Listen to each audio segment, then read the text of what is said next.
नमस्कार, city post में आपका स्वागत है। मैं हूं श्रीकांत प्रत्युष। बिहार में बीजेपी और जेडीयू के बीच लगातार घमासान जारी है। बीजेपी और जेडीयू के नेता आपस में भिड़े हुए हैं, कभी शराबबंदी को लेकर तो कभी सम्राट अशोक पर दिए गए बयान को लेकर।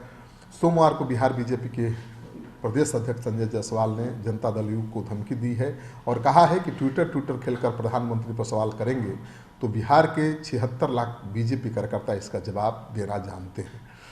संजय जायसवाल ने कहा कि जेडीयू नेता प्रधानमंत्री को टैग करना बंद करें। 2020 के बिहार विधानसभा चुनाव में बीजेपी को 74 सीटों पर जीत मिली थी और जेडीयू को महज 45 सीटों पर ही जीत मिली थी। बीजेपी की सीटें ज़्यादा होने के बावजूद मुख्यमंत्री नीतीश कुमार हैं, तो बड़ा तल्ख तेवर हैं बीजेपी के। और बीजेपी ये एहसान जता रही है कि कम सीटें होने के बावजूद भी नीतीश कुमार को उसने मुख्यमंत्री की कुर्सी दी है। संजय जायसवाल ने फेसबुक पर बहुत ही सख्त भाषा में जेडीयू को चेतावनी देते हुए पोस्ट लिखी है। अपनी पोस्ट में जायसवाल ने लिखा है, एनडीए गठबंधन को मजबूत रखने के लिए हम सभी को मर्यादाओं का ख्याल रखना चाहिए।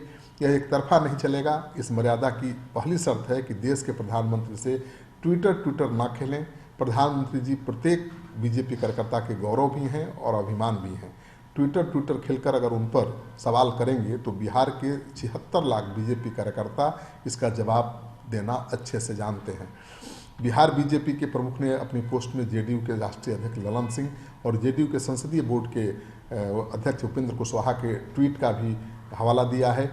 दोनों नेता बिहार को विशेष दर्जा, स्पेशल पैकेज और सम्राट अशोक पर कथित आपत्तिजनक टिप्पणी को लेकर लेखक दया प्रकाश सिन्हा से अवार्ड वापस लेने का मुद्दा उठाते रहे हैं। संजय जायसवाल पश्चिम चंपारण से लोकसभा सांसद हैं। जायसवाल ने लिखा है, इस तरह की बात कहना कि राष्ट्रपति जी द्वारा दिए गए पुरस्कार को प्रधानमंत्री वापस लें, ये ज़्यादा बकवासी हो सकती है। दया प्रकाश सिन्हा के हम आपसे 100 गुना ज़्यादा बड़े विरोधी हैं, लेकिन जो मांग है वो नाजायज़ है। जो अवार्ड राष्ट्रपति ने दिया है उसे भला प्रधानमंत्री कैसे छीन सकते हैं। उपेंद्र कुशवाहा दया प्रकाश सिन्हा से पद्य और साहित्य अकादमी सम्मान वापस लेने की मांग लगातार कर रहे हैं।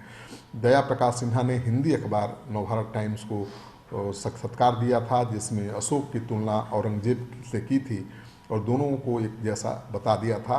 दया प्रकाश सिन्हा ने अपने इंटरव्यू में कहा था कि जब मैं सम्राट अशोक पर नाटक लिख रहा था तो रिसर्च के बाद बहुत आश्चर्य हुआ कि अशोक सम्राट और मुगल बादशाह औरंगजेब के चरित्र बहुत एक जैसे लगते हैं, उनमें समानता दिखाई देती है।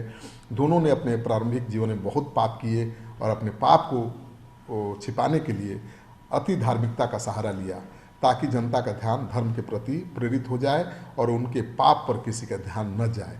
तो पता है कि इसी बयान को लेकर बीजेपी जेडीयू में लगातार घमासान जारी है। दया प्रकाश सिन्हा रिटायर्ड आईएएस अधिकारी हैं और बीजेपी के सांस्कृतिक सेल के राष्ट्रीय संयोजक भी हैं। इसके अलावा Sinha Indian council for cultural relations के उपाध्यक्ष भी हैं।